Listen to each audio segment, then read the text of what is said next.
Latest எபிசோடுகளை விளம்பரங்களே இல்லாமல் காணுங்கள். சம்மந்தி, உங்களுக்கு கொஞ்சம் வேணுமா? சாப்பிடுங்க. பாத்துக்கிட்டே இருக்கிறீங்க. அத்தைக்கு நாளை எடுத்து கொடு. இதோட அந்த பழைய சோறு இருக்கு பாத்தீங்களா, அது அப்படியே பிசைஞ்சு சாப்பிட்டா அந்த டேஸ்டே வேற.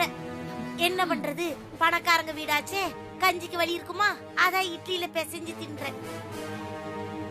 ஆனா ஒண்ணு, இந்த உலகத்திலே இட்லிக்கு கருவாடை போட்டு பிசைஞ்சு சாப்பிடுற ஒரே ஆளு நானா தான் இருப்பேன்.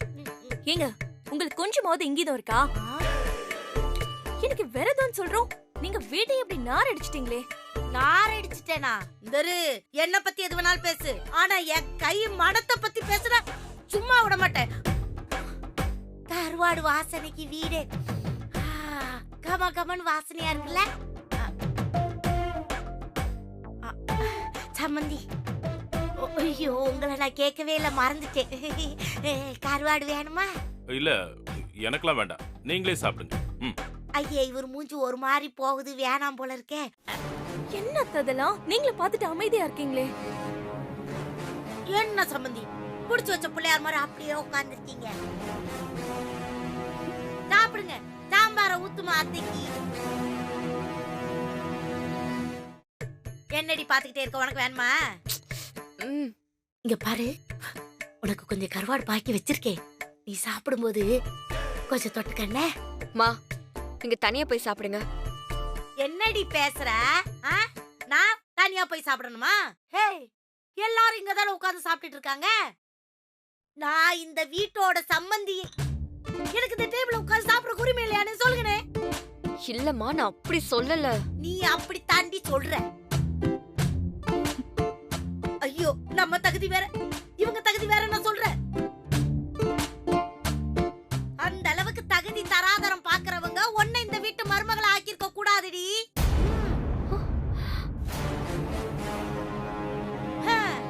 நாம ஒண்ணு இவங்க தகுதியில எல்லாம் குறைஞ்சவங்க கிடையாது. இப்பவே உன் புருஷனை கூட்டிட்டு நம்ம வீட்டுக்கு வந்துரு. நம்ம கிட்ட 10 மாடு இருக்கு, 15 ஆடு இருக்கு. அம்புட்டையும் உன் புருஷன்கிட்டயே படைச்சிடுறேன். அத வச்சு ராஜா ராணி மாதிரி வாழலாம். என்ன சொல்றீங்க ராசா? இந்த பகட்டு வாழ்க்கைலாம் நமக்கு எதுக்கு ராசா? நீங்க வந்துடுறீங்களா? கூட்டிட்டு போயிடுறேன். ஃபாரின்ல படிச்ச பையனை இப்படி ஒரு வேலை பார்க்க சொல்றீங்களே, இது நியாயமா? உன் பொண்ணு கழுத்துல தாலி கட்டதுக்கு அவங்களுக்கு இதெல்லாம் தேவைதான். பையனுக்கு கட்டி வைக்க ஒரு பொண்ணை பார்க்க போகும்போது அவங்க குடும்பத்தை பத்தி விசாரிக்கணும்னு இப்ப நல்லா புரியுது. விசாரிக்காம கட்டினதுனாலதான் எதுவுமே ஒத்து வர மாட்டேங்குது. சஞ்சய், கண்ட்ரோல் பண்ணு. நான் எப்படிப்பா கண்ட்ரோல் பண்றது? சொன்னதை செய்டா, நீ சொன்னதான் கேட்கும். ஏமா, ஃபாரின்ல படிச்சா இந்த வேலையெல்லாம் செய்யக்கூடாதுன்னு ஏதாவது எழுதியிருக்கா? நாட்டுல பல பேர் இப்ப வேலையை விட்டுட்டு இந்த வேலைக்கு தான் வந்துகிட்டு இருக்கான். கொஞ்சம் அமைதியா இருக்கீங்களா? ஆமால, சாப்பிடும்போது பேசக்கூடாதுல்ல. நீங்க சொன்னா சரிதான். எல்லாத்தையும் கேட்டு உங்ககிட்ட கேட்கல. உங்களுக்கு கருவாடு வேணுமா? வேணாம். நானே முழுசா சாப்பிடணும்னு ஆசைப்படுறீங்களா? ஒன்னும் பிரச்சனை இல்ல. நானா முழு ஆட்டுக்கறிய ஒத்த ஆளா சாப்பிடுறவ. இதெல்லாம் என் பசிக்கு சும்மா சோள பொரி மாதிரி 2 நிமிஷத்துல முடிஞ்சு போயிடும். வேதா, இந்த வீட்டுக்கு இப்படி ஒரு சம்பந்தி வருவாங்கன்னு நீ நினைச்சு பார்த்திருக்க மாட்டல்ல வேதா? உன் ஃப்ரெண்ட்ஸ் எல்லாம் வந்து இவங்க தான் உன்னோட சம்பந்தின்னு தெரிஞ்சுக்கிட்டா எல்லாரும் ரொம்ப சந்தோஷப்படுவாங்கல்ல? ஓ, அப்ப உங்க ஃப்ரெண்ட்ஸ்க்குலாம் என்ன அறிமுகப்படுத்தி வைக்க போறீங்களா? ஐயோ, அப்ப நான் சீக்கிரம் சாப்பிட்டுட்டு ரெடி ஆயிடுறேன். கொடுமை.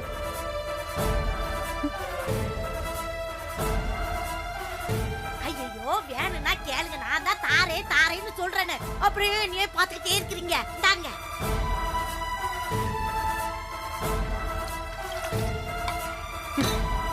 அத்தை ஐயோ சம்மந்தி, சாப்பிட்டுட்டு போங்க சம்மந்தி.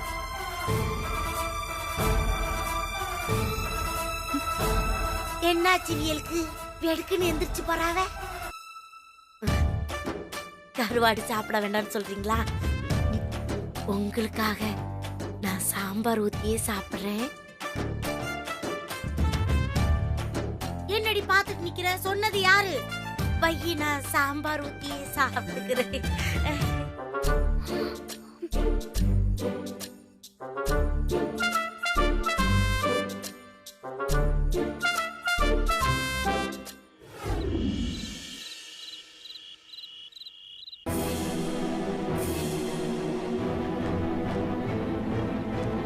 வேதா, அவங்க கிராமத்தாளுங்க, படிக்காதவங்க, கொஞ்சம் அப்படி இப்படின்னு தான் இருப்பாங்க. அதெல்லாம் நீ பெருசா எடுத்துக்காதமா. வாணி மேல தப்பு இருந்தா நாம கோவப்படுறதுல நியாயம் இருக்கு. இவங்க அவ அம்மா தானே, பாவம் வெள்ளந்தியா ஏதோ செஞ்சுட்டாங்க. இன்னைக்கு கார்த்திகை வரதோன்னு சாப்பிடும் போதே சொல்லியாச்சு. அப்படி இருந்தும் அவங்க கருவாடை செஞ்சு சாப்பிடுறாங்கன்னா அதுக்கு என்ன அர்த்தம்? இவங்க என்ன சொல்றது? நாம என்ன கேக்குறதுன்னு கூட செஞ்சிருக்கலாம். இல்லனா அவங்க பொண்ணு மருமகளா வந்த வீடு, நம்மள யார் கேள்வி கேட்பாங்கன்னு உரிமையோட கூட செஞ்சிருக்கலாம். அத்தை வேலைக்காரங்களை வச்சு கிச்சனை நல்லா க்ளீன் பண்ணிட்டேன். அந்த கருவாடு ஸ்மெல்லு போகவே மாட்டேங்குது. ரூம் ஸ்ப்ரே அடிச்சு விட்டுருக்கோம். அத்தையோட தரத்துக்கும் அவங்களோட செயலுக்கும் ஏணி வச்சாலும் எட்டாது. அவங்க இவங்களோட சம்பந்தியா? என்னால நினைச்சு கூட பார்க்க முடியல. ஸ்னேகா, இல்லத்த, எனக்கு தோன்றதை சொன்னேன். தப்பா இருந்தா மன்னிச்சுக்கோங்க. மத்தவங்களோட விருப்பு வெறுப்புக்கு மரியாதை கொடுக்காதவங்கள என்னன்னு சொல்றது? இப்படி ஒரு குடும்பத்துல பிறந்த வாணி. பிரீத்தி, அவங்க அப்படி செய்யறதுக்கு வாணி என்ன பண்ணுவா? அவ இது வரைக்கும் இந்த குடும்பத்துல ஏதாவது தப்பு செஞ்சிருக்காளா? அதாங்க எனக்கே டவுட்டா இருக்கு. வாணி கிட்ட இப்படி ஒரு பிஹேவியரை பார்த்ததே இல்ல. அவங்க மட்டும் எதுக்காக இப்படி நடந்துக்கிறாங்க? அவங்க நடவடிக்கை எல்லாம் பார்க்கும்போது அவங்கதான் வாணியோட அம்மாவான்னு சந்தேகமா இருக்கு. என்னங்க பேசுறீங்க? உங்க பையன் தப்பு பண்ணா அதுக்காக அவன் உங்கள மாதிரி இருக்கான்னு சொல்ல முடியுமா? இந்த காலத்துல பேரண்ட்ஸ் மாதிரி எந்த பசங்க இருக்காங்க? வாய்க்கு வந்ததெல்லாம் பேசாதீங்க. வந்தவங்களுக்கு இந்த வீட்டோட நடைமுறை தெரியல, அவ்வளவுதான். அதை இந்த அளவுக்கு குழப்பிக்க வேண்டிய அவசியமே இல்ல. நான் அவங்களுக்கு சொல்லி புரிய வச்சுக்கிறேன்.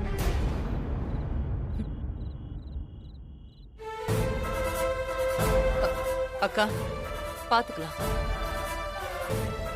எல்லாரும் போய் தூங்குங்க. Good night. போலாமா?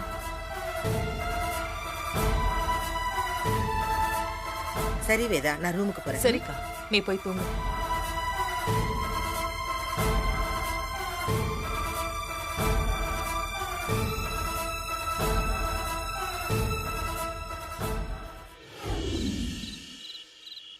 பால் நல்லா கொல கொல கொலன்னு திக்கா இருக்கு.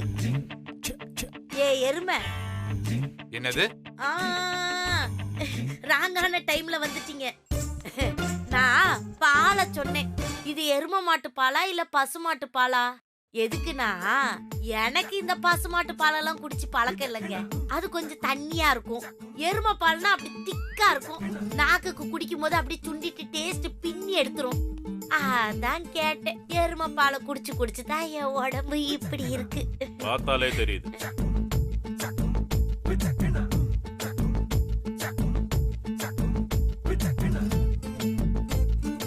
அதுக்கு ஏன் எல்லாரும் என்னையே பாத்துட்டு இருக்கீங்க?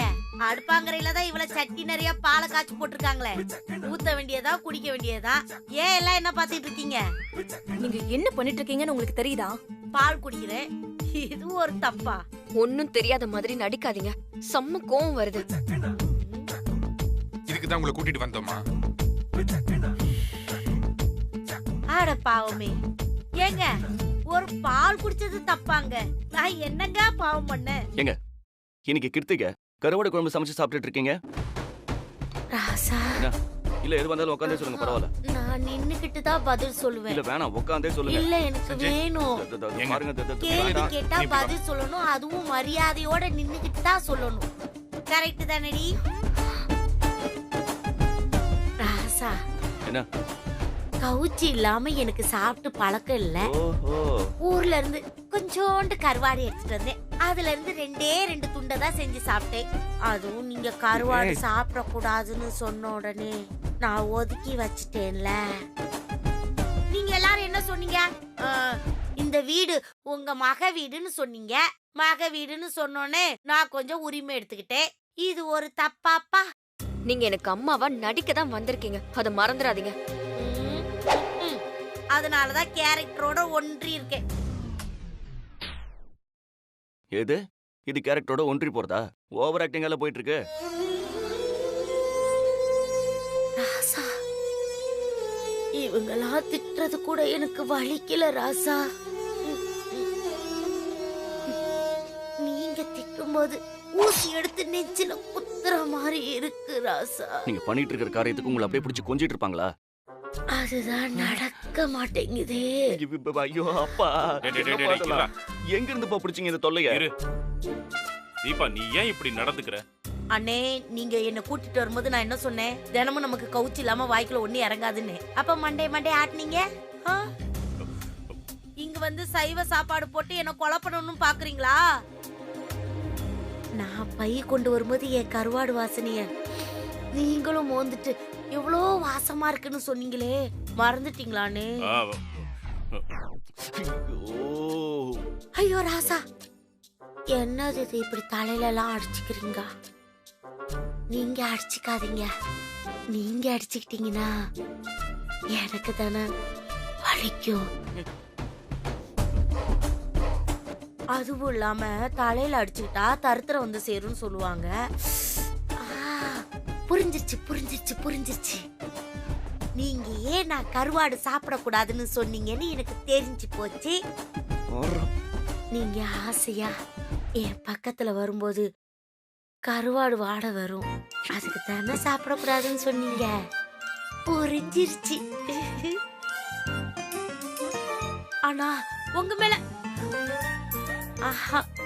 ஐயோ ராசா, உங்க மேல பண்ண மாட்டேன். அந்த கருவாடு மேல சத்தியம் பண்ணி சொல்றேன், இனிமேல் அந்த கருவாடை நான் தொடவே மாட்டேன் என் வாழ்நாள் பூரா. அப்பா இவங்க இன்னசென்ட்டா இல்ல அப்படி நடிக்கிறாங்களான்னு டவுட்டா இருக்குப்பா. இவங்களை இப்பவே பேக் பண்ணி அனுப்பிடுறது நல்லது. இப்பவே அனுப்புனா வேதாக்கு டவுட் வரும்டா. இப்போ என்னதான் பண்றது மாமா? வான் பண்ணி விட்டுருவோமா? தீபா ஒழுங்கு மரியாதையா நான் சொல்றதை கேட்டு நடந்துக்கிட்டா 2 நாள்ல வேலையை முடிச்சுட்டு பேமெண்ட் வாங்கிட்டு கிளம்பலாம். அதை விட்டுட்டு நீ ஏதாவது உள்ளடி வேலை பார்க்க நினைச்ச நான் என்ன செய்வேன்னே தெரியாது. அச்சச்சோ, அப்படியெல்லாம் சொல்லிடாதீங்க. நீங்க என்ன சொல்றீங்களோ அதை அப்படியே கேட்டு நடப்பேன். எங்க இப்பதான் நாங்க 2 பேரும் ரொம்ப கஷ்டப்பட்டு போராடி ஒண்ணு சேர்ந்திருக்கோம். தயவு செஞ்சு எங்களை பிரிச்சு வச்சுட்டு போயிடாதீங்க. அப்படியெல்லாம் செய்வேனா ராசா? நான் செய்ய போற காரியத்தை பார்த்து நீங்க எல்லாரும் ஆடி நிக்க போறீங்க.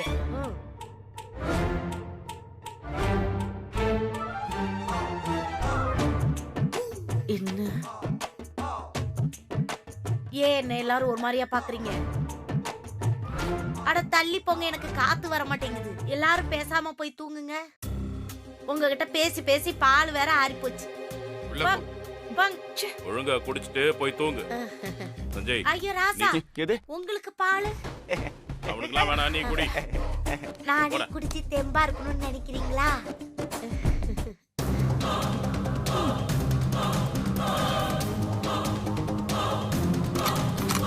நிம்மதியா ஒரு பாலை பிடிக்க உரியாடி, அதனால பொம்மை துப்பாக்கி அடி சும்மா சும்மா சுடுறதுக்கு. பொட்டுன்னு சுட்டினா பட்டுன்னு பேர் வேண்டி நீ சொல்றதனடி கேட்டு நடந்துகிட்டு இருக்க. தூரம் போய் தொலை.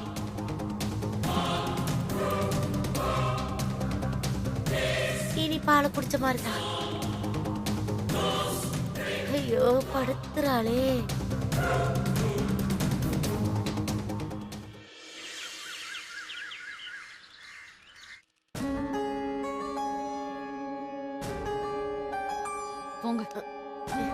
தூங்க.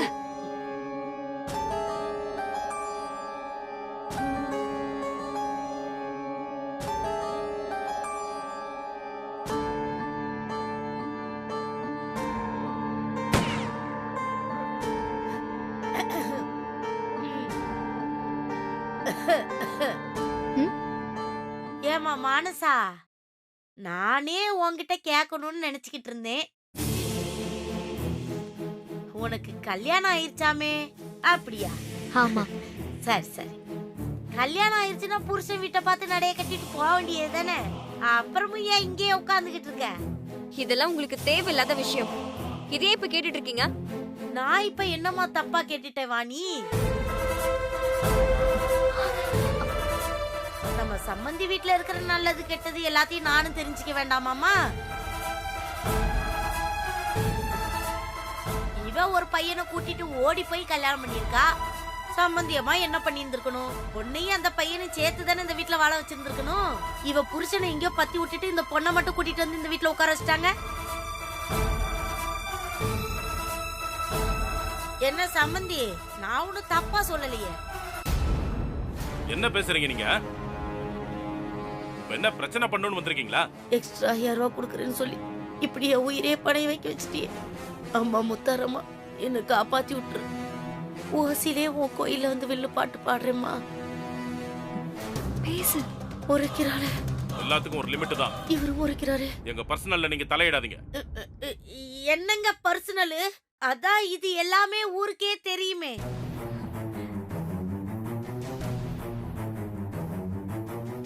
ஒரு பக்கம் உங்க பொண்ணு ஓடி போய் கல்யாணம் பண்ணிருக்கு, இன்னொரு பக்கம் உங்க பையன் என் பொண்ணு கழுத்துல தப்பா தாலிய கட்டியிருக்கான். கௌரவமான குடும்பம்னு வெளியில சொல்லிக்கிட்டா மட்டும் பத்தாது, உள்ள அலசி பார்த்தா ஒரே அழுக்கா இருக்கே. ஐயா, இதெல்லாம் ஒரு நல்ல குடும்பத்துக்கு அழகாங்க. என்னப்பா அவங்க அவ்வளவு சொல்லி எப்படி பேசுறாங்க?